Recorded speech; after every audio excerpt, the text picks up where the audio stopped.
তিন শ্রেণীর হতভাগা নারী আছে যাদের নামাজ আল্লাহ তাআলার কাছে কবুল হয় না।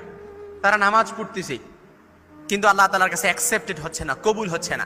আজকে ভালো করে শুনে নেন, আমাদের মা বোনদেরকেও মেসেজটা পৌঁছায় দেবেন। তিন শ্রেণীর হতভাগা নারী যাদের নামাজ যুগ যুগ ধরে পড়তেছে কিন্তু কবুল হচ্ছে না।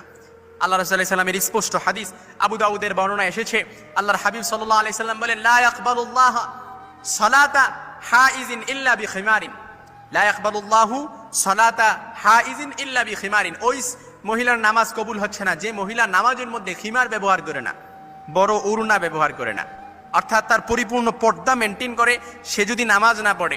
এরকম যুগ যুগ ধরে অনেক মা বোন ভুল করে আসতেছে, শাড়ি পরে নামাজ পড়ে কিন্তু নামাজে যায়, সিজদায় যায়, রুকু যায়, কোমর দেখা যায়, তারপর হাতের গোছাগুলো দেখা যায়। অনেকে ভাবে যে ঘরের মধ্যে নামাজ পড়তেছে, কেউ তো দেখতেছে না। না, আপনি তো আল্লাহর সামনে দাঁড়াচ্ছেন, আপনার পর্দা তো পরিপূর্ণ মেনটেন করতে হবে। নামাজ যেমনি ভাবে ফরজ, আপনার উপর তো পর্দা করাও ফরজ।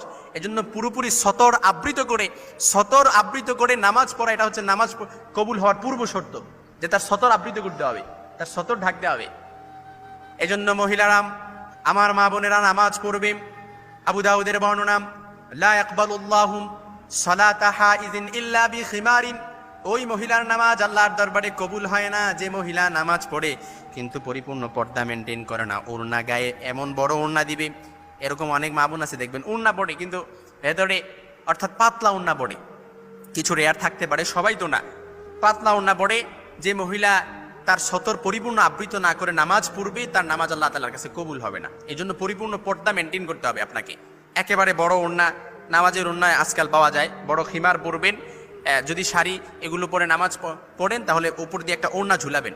আমাদের মা বোনদেরকে মেসেজটা পৌঁছায় দেবেন, 1 নাম্বার। 2 নাম্বার হচ্ছে ওই মহিলার নামাজ আল্লাহ তাআলার কাছে কবুল হয় না যে মহিলা লা ইয়াকবালুল্লাহু মিন ইমরাতিন খারাজাত ইলাল মসজিদ ওয়া রিহুহা তাতাসিফু। যে মহিলা কি করে, মসজিদের দিকে নামাজ পড়ার জন্য মসজিদের দিকে গমন করে কিন্তু গমন করার পরে ওয়ারিহুহা, সে পারফিউম ইউজ করে, তাতাসিফু, তার পারফিউমটা কি করে বাতাসের সাথে মিশে অন্যের নাকে যেয়ে লাগে। এজন্য যে মহিলা পারফিউম ইউজ করবে ওই মহিলার নামাজ আল্লাহ তাআলার কাছে কবুল হবে না।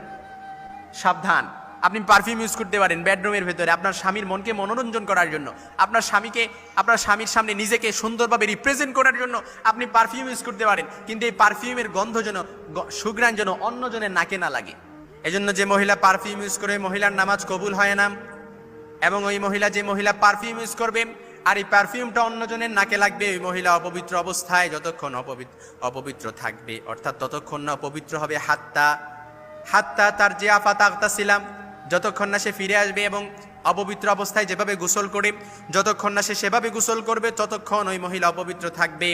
আর যে মহিলা পারফিউম ইউজ করে অপবিত্র অবস্থায় থাকবে তার নামাজ আল্লাহ তাআলার কাছে কবুল হবে না।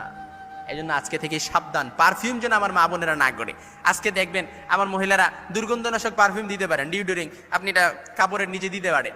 3 নাম্বার হচ্ছে এই মহিলার নামাজ আল্লাহর দরবারে কবুল হয় না যে মহিলা কি করে, যে মহিলা স্বামীর সাথে রাত্রি যাপন করে কিন্তু স্বামী তার প্রতি সন্তুষ্ট থাকে না। কোনো স্বামী যদি তার স্ত্রীর প্রতি অসন্তুষ্ট থাকে, স্ত্রীর প্রতি রাগান্বিত থাকে, আর স্ত্রীও তার স্বামীকে আনন্দ দেয় না, স্ত্রীও তার স্বামীকে মনোরঞ্জন করার চেষ্টা করে না, ওই স্ত্রীর নামাজ কখনো আল্লাহ তাআলার দরবারে কবুল হবে। সংসারের মধ্যে কন্টিনিউয়াসলি অভাব অনটন লেগেই থাকবে, সংসারের মধ্যে সবসময় স্বামী স্ত্রীর মধ্যে ঝামেলা লেগেই থাকবে, কারণ নামাজ কবুল হচ্ছে না।